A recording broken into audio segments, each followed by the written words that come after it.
Siapa tuan-tuan? Dajjal. Dajjal akan datang ketika manusia tengah susah, manusia tengah kelaparan, kesakitan. Dajjal datang. Siapa nak senang, ikut aku. Siapa nak makan, ikut aku. Siapa nak sembuh, ikut aku. Agak-agak ramai tak ikut dia? Ramailah tuan-tuan. Siapa yang bertahan?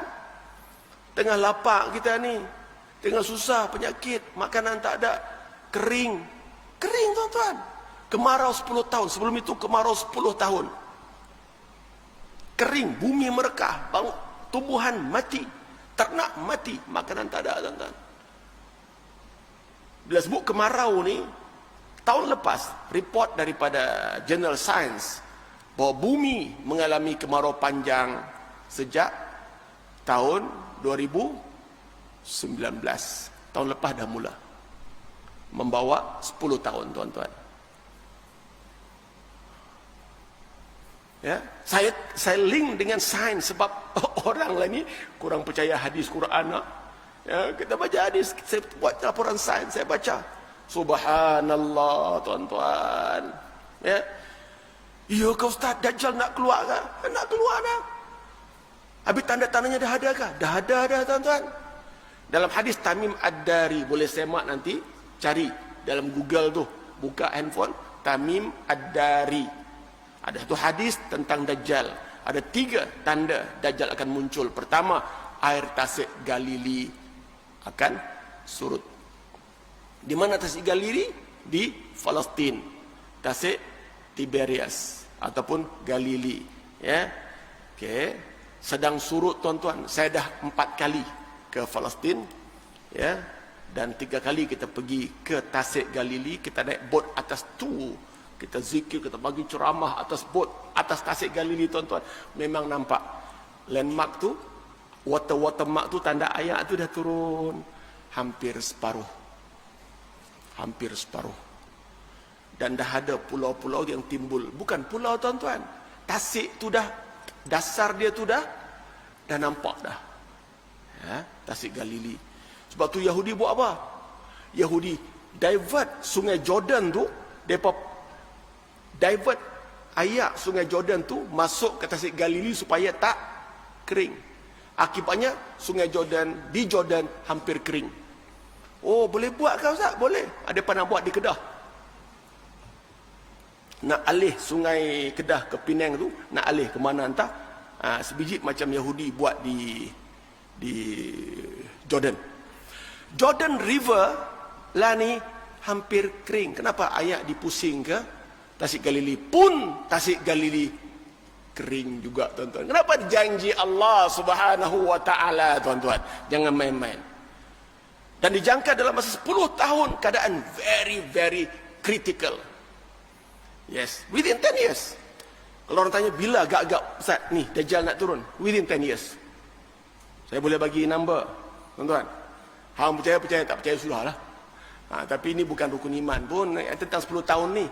Ya, tapi Dajjal keluar tu betul ada Nabi sebut, tak boleh didinai. Tanda yang kedua apa dia? Mata air Zughar, ya, juga di Palestin akan tinggal sedikit air dia. Dulu seperti air terjun, lah ni tinggal macam palung je. Saya pergi tempat tu di Jericho. Jericho nama tempat dia. Saya pergi, ya. Dan yang ketiga, tanda Dajjal nak keluar ialah buah korma di Bishan itu akan berhenti berbuah. Bishan itu di mana tuan-tuan? Bishan satu lembah subur di antara Jordan dan Palestin. Banyak tamar sana. Tapi akhir-akhir ini sudah sedikit buah dia. Begitu tinggal sedikit buah dia, mana-mana yang keluar pelepah buah, depa balut. Depa balut. Mana pernah tuan-tuan yang kita balut buah nangka ya? Buah nangka, buah jambu, buah mata kucing sebab takut keluang. Buah kurma kena balut. Kami nampak tuan-tuan dengan mata. Memang buahnya tinggal sedikit tuan-tuan. Tapi bukankah dia kata Dajjal tak akan keluar selagi Mahdi tak keluar? Ya Mahdi lah dulu keluar. Apa tanda-tanda Mahdi nak keluar? Dah ada tuan-tuan. Apa dia? Anak raja nak bergaduh dah. Anak raja mana? Anak Raja Saudi, tuan-tuan. Lah ni yang jadi Raja Saudi, yang memerintah di Saudi, Muhammad bin Salman. Dia bukan raja, dia anak raja. Dan dia bukan pewaris tahta. Pewaris tahta adalah adik Salman, pakcik dia. Tapi sebab Salman sakit, dia suruh anaknya take over the government. Apa dia buat? Dia pecat pakcik dia, putera mahkota, dia pecat. Dan lah ni Muhammad bin Salman pakat dengan Amerika. Kalau bapa dia mati, Salman mati, Muhammad akan dilantik sebagai raja. Kalau itu berlaku, tuan-tuan, agak-agak sepupu-sepupu dia, anak-anak pakcik dia, diam diri ke, tuan-tuan? Tidak. Mereka akan perang. Nabi sebut Dajjal akan keluar apabila anak-anak raja bergaduh. Berperang sungguh ni, tuan-tuan. Perang. Maka Mahdi akan muncul pada hari Jumaat bulan Ramadan di Masjidil Haram. Ya, tuan-tuan. Hadis sebut, ya, agak-agak bila Salman nak mati, wallahu alam, tuan-tuan. Tapi rasa tak lama dah tenat sangat. Tenat. Ingat kalau ada 2 tahun pun lama kot. Tu, saya tak jadi meramal lah, tuan-tuan, tapi saya kata mungkin dalam 3-4 tahun ni akan berlaku lah kot peperangan itu. Sampai ada political scientist yang menyebutkan Saudi akan pecah 3. Hijaz, Najat, dan satu lagi belah selatan, belah-belah yang akan diambil oleh Yaman. Saudi akan pecah 3, tuan-tuan. Ini gambaran akan datang. Tapi Nabi menyebutkan secara general, umum, kekacauan, peperangan, sebagainya. Ya, saudara sekalian, Dajjal muncul, Mahdi muncul, Dajjal pun keluarlah.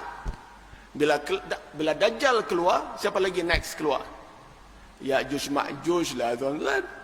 Ya'juj Ma'juj akan menjadi pengikut-pengikut tentera-tentera Dajjal. Ya'juj Ma'juj ni di mana pula, Ustaz? Wallahu a'lam. Mereka yang dikurung oleh Iskandar Zulkarnain. Dalam kisah disebut dalam surah Al-Kahfi, ada disebut Nabi-Nabi pernah menyebutkan, ya wailah, celaka, celaka, celaka. Kenapa? Dia kata, dinding, tembok yang menghalang Ya'juj Ma'juj sudah terbuka seperti ini, kata Nabi. Dah berlubang dah, tuan-tuan. Daripada mengintai kita dari lubang-lubang itu, tuan-tuan. Hadis sebut, tuan-tuan. Hadis sebut. Bermakna kalau 1400 tahun dahulu lubang besar ni, lah ni agak-agak lah besar kepala aku tau, atau besar, wallahu alam. Nak apa? Ya'juj Ma'juj pun dah dekat nak keluar. لو كان بيننا الحبيب لدنا القاصي والقريب من طيبة قبل المغيب طالبا قرب الحبيب بقرب